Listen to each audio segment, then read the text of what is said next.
Good afternoon, dear colleagues. We continue our working day, and now I give the floor to Presidential Administration Spokesman on ATO-related issues, Colonel Andriy Lysenko.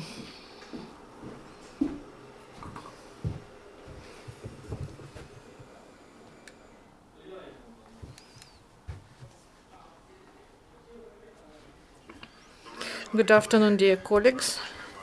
We start with good news. During the last 24 hours, as a result of the military actions, no Ukrainian serviceman was killed or wounded. Now, about the areas in more detail. In Lugansk area, there were 9 enemy shellings near Novoalexandrivka village. The militants started fire at 7:30 in the evening and stopped in 4 hours. And the enemy used small arms and APCs. Donetsk area. As previously, the biggest number of enemy shellings was in the Avdiivka production area. Also, the enemy violated ceasefire once in Lugansk and once in Novgorodsk. No heavy weapons was used, and mainly they delivered fire during light hours of the day. On the whole, during the last 24 hours in the Donetsk area, there were 7 enemy shellings. Mariupol area. Between 6 and 8, the militants brutally violated Minsk agreements. And at the part of front line, Vadina Shirokina, the militants used simultaneously several mortar batteries and 122mm artillery. At our positions, they launched about 90 mines of different caliber and 12 artillery shells. And to correct fire, the enemy used 3 air drones.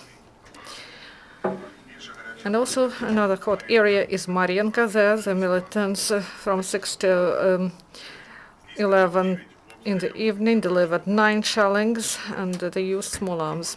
On the whole, in the Mariupol area, there were 20 enemy shellings, 5 with the use of heavy weapons. Confirmed losses of the enemy: 10 until 11th of September, 4 killed, 5 wounded militants in all areas. According to the information provided by the Chief Intelligence Department of MOD, on the 10th of September, residents of Donetsk blocked the way to the firing positions of so-called detached art brigade of Russian occupation forces in the region of railway station Rudchenkovo. This action of despair of Donetsk residents who do not want to see heavy weapons near their houses. And the same day was the burial of the commander of the aforementioned unit who died after being ill for a long time. Yesterday, Ukrainian reconnaissance service made public information about drunk militant neo-Nazi from Moscow who was detained by our servicemen near Toretsk. He is Denis Sidorov, 35 years of age. He was living in Nagorievo, in the east of Russian capital, and in the ranks of Russian occupation forces. He was in the reconnaissance company of the so-called 3rd Brigade deployed in Gorlovka. According to the words of the detained, all command positions are occupied by Russian officers. And he is the former captain of police himself. His commander of his brigade is Colonel of Armed Forces of Russia Alexei Berdnikov, who came to Donbass in August 2016, preserving the nickname of his predecessor, Brest. And also, the Berdnikov hold the position of commander of 60 Brigade of Armed Forces of Russia deployed in Primorsky area. And he took with him on his illegal trip, Russian colonel took with him anti-aircraft division equipped with new anti-aircraft equipment, Tor M2U, and also officers of anti-aircraft defense units and servicemen who serve under contract in the 60th Brigade. The militants are being punished. The court of Svatovo, Lugansk Oblast, convicted resident of the city in May till November 2014. She was the member of LPR, she was involved in illegal activity and took part in illegal voting for different acts, aiming to create quasi-state in the territory of temporarily occupied parts of Lugansk Oblast. And one more former militant in Lugansk used SBU program, They Wait For You Back Home, and the resident of Previlla joined the militants in summer 2014. Then he fled to Russia because of legal actions of the militants. And then he came back to Ukraine. Now investigation is on the way, after which he can be released from criminal responsibility. And these days in Mariupol, the children found a grenade launcher.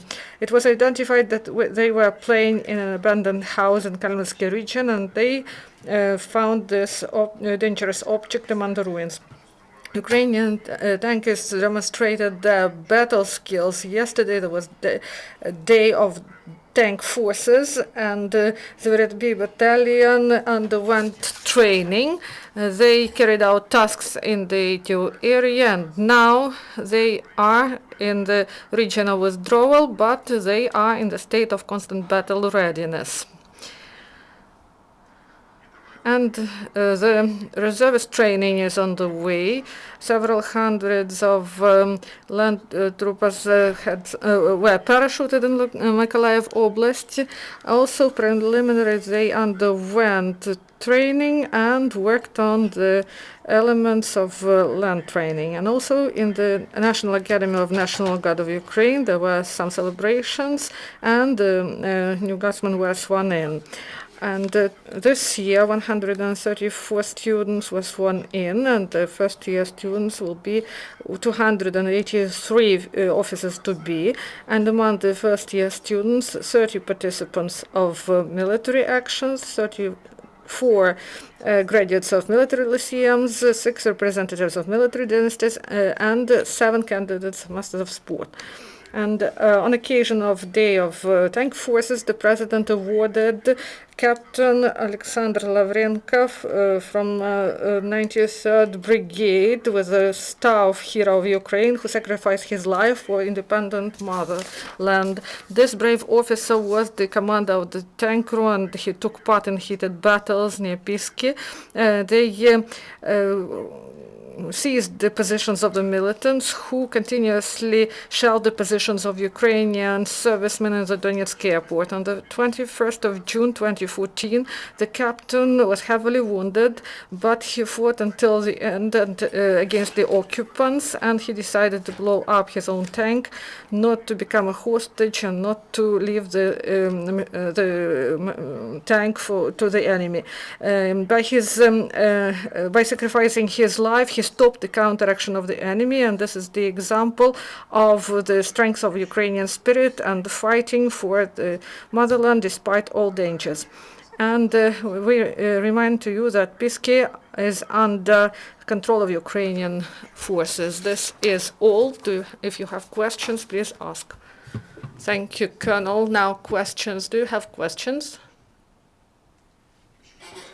Okay, so this is the end of press conference. Thank you. Dear colleagues, our next event is at 4 p.m.